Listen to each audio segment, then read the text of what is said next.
everybody, welcome back. December 9th, National Pastry Day. I love a pastry. Who doesn't love a pastry? I mean, you go into those bakeries and you see those counters full of all kinds of pastries. I mean, you just lose your mind. You don't know what to pick, what to make. So today we're going to kind of do a pastry of our own, a cheat in a sense, because we're going to be using puff pastry rather than making a dough. I want to do something that's almost Danish-like, but to do a Danish, you'd have to make your own dough. It's a yeast dough, usually, traditionally, to do a Danish. So I kind of want to do a cheat on that. I'm thinking along the lines because Christmas Eve this year falls on a Saturday, so Sunday would be Christmas Day, and a lot of people may have people coming from out of town, family, kids back from school, and all kinds of stuff. So why not do a Danish so that way you could do a brunch on Christmas morning? Wouldn't that be nice?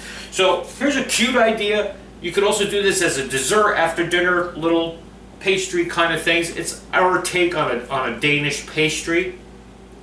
And we're going to jazz it up to kind of give it a holiday feel. Alrighty? So just going to put a little bit of flour just so my puff pastry doesn't stick to the counter, because I'm going to roll this a little bit. We just kind of want to stretch it out a little bit, make it a little bit wider so it's not so thick. Okay, so I rolled that out. And like I said, to give it a holiday theme, I'm going to try cookie cutter. I've never tried cookie cutter. Cookie cutter shouldn't just be for cookies. I've never tried a cookie cutter with puff pastry to see if you could make a shape. I did it once for, I forgot one of the things, maybe like a Newburgh dish we did, and you had to serve it in a puff pastry cup, and we cut it into circles and then stacked them, and then it made this thing. You have to go back and look at that show. At one of the Newburgh shows, lobster Newburgh, shrimp Newburgh, seafood Newburgh, I don't remember. But as far as making like a Danish type thing, so what I did was, I have two cookie cutters, a star and a star. But see how one fits into the other? So that's what we're going to try to do today. Let's see. So if I take my puff pastry and I cut a star shape, actually I cut two star shapes, two of the same size. Just I don't want to waste my dough here. Now you don't have to do this by any means. You could just do a circle if you want. I'm just trying to, like I said, jazz it up and see. I might not do a whole tray of these. I may just do one or two just to see if it works, and maybe we'll just do a bunch of things. So then take the smaller one and try to center it as best you can just on one of the star shapes, because we made two, remember? Okay, so then what you're going to do is you're going to take your one star shape, okay, the whole one. Then you're going to take the one with the smaller star cut out of it and place it on top of the other one, okay? So now it almost looks like one of those cutout cookies that have the jelly in it, you know what I mean? Like almost like a Linzer tart, has that hole cut and you have the jelly in between and then the top and the bottom, you know what I mean? Like a sandwich cookie, but you have a window now with the little star, okay? Let me get my bench scraper, that'll help me move this thing around.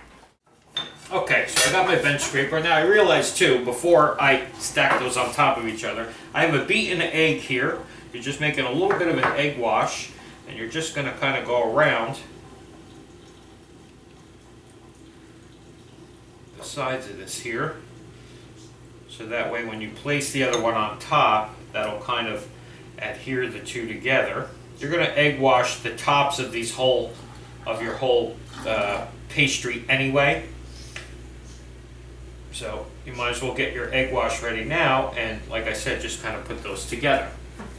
Okay, now, what do we put in as a filling? Because this thing's going to puff up, so I want to put a filling in that center hole there, okay? So we have a couple ideas here. Let's work with this. I have some fruit, some cake and pastry filling rather than pie filling, because this is actually a lot thicker, so I'm thinking it won't hopefully run as much as if you use like a jelly or a jam or a pie filling, which you can do, but I'm trying these today. A friend told me about these cake and pastry fillings. I have cherry and I have strawberry, keeping red with that Christmas theme that we're doing here.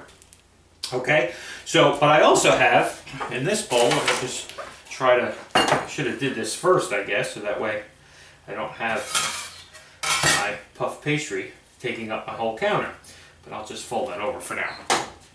In a bowl here, one of my favorite Danishes is a cheese Danish. So why not combine the cheese Danish part with the fruit part and get it all together?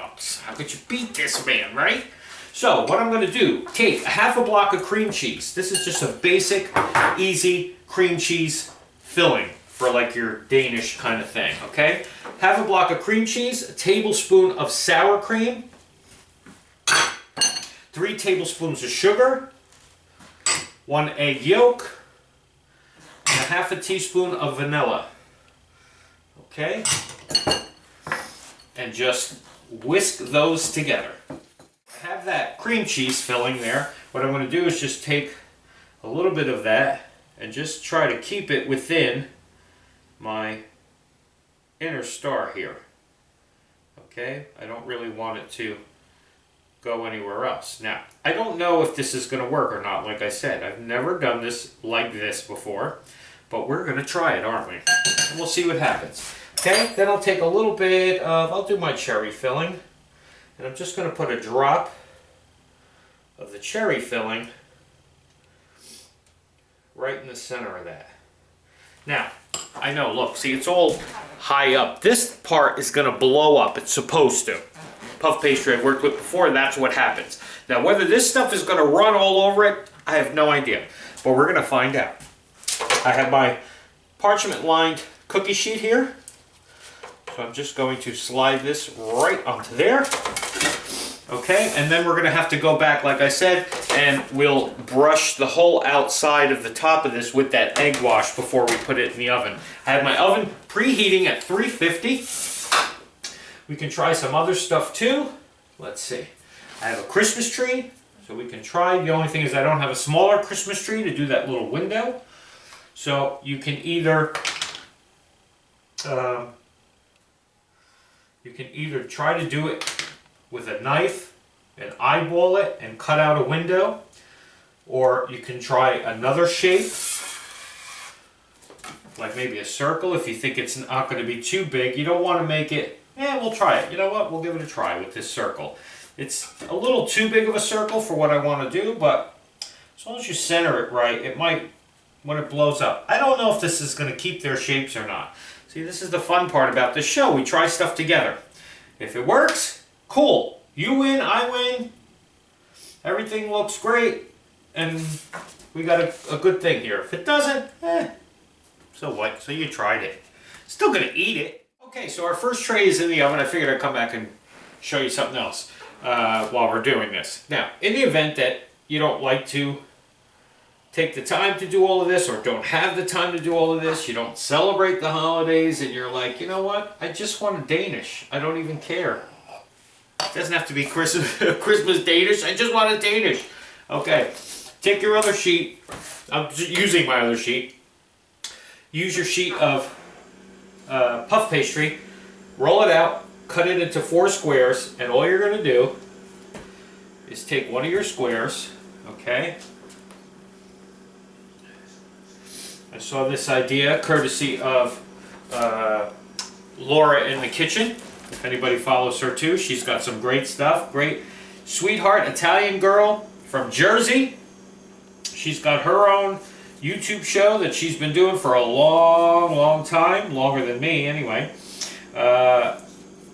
And she's got some great stuff too. So I saw her do this on her show as far as making your own homemade Danish, okay? So all I'm going to do is put some of this filling, this cheese filling, in the middle here, but I'm going to add fruit to mine. She just made cheese Danish, but I'm actually going to make cheesy fruit Danish. And all you do, that bad habit of licking my fingers, is, but I'm eating them, so I don't care. I can lick my fingers.